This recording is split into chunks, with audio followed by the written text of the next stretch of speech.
అధ్యక్ష మాట్లాడితే ఎక్కడ అప్పు ఉంది 10 కోట్లు మేమేదో తప్పు చెప్పామని మాట్లాడుతున్నారు. మంత్రి గారు చాలా స్పష్టంగా చెప్పారు.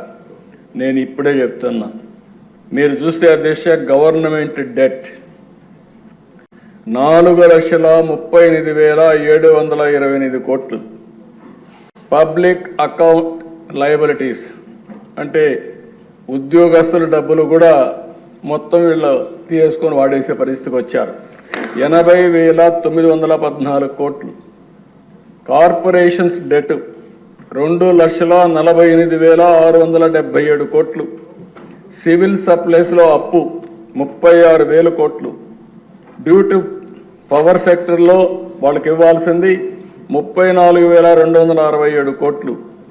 Out standing dues to vendor స్కీమ్స్కి ఇప్పుడు బకాయిల దిశ మొత్తం కాంట్రాక్టర్ అందరికీ 1,13,244 కోట్లు.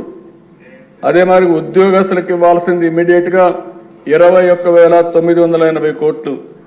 Non contribution of sinking fund కింద 1,191.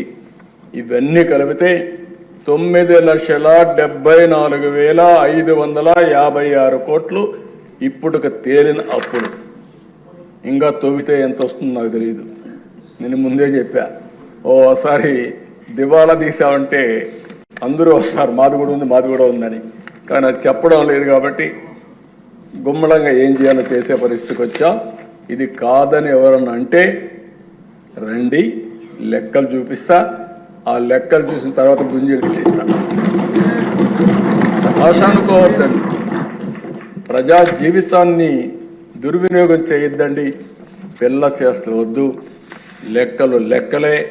ఈ లెక్కల్ని ఎవ్వరు ఏమీ చేయలేరు. గవర్నమెంట్ దగ్గర మీరు అకౌంట్ దాచిపెట్టారు. ఈరోజు మేము ఏది కూడా దాపరికం లేదు. అందుకే అన్ని జీవోల్ని ఆన్లైన్లో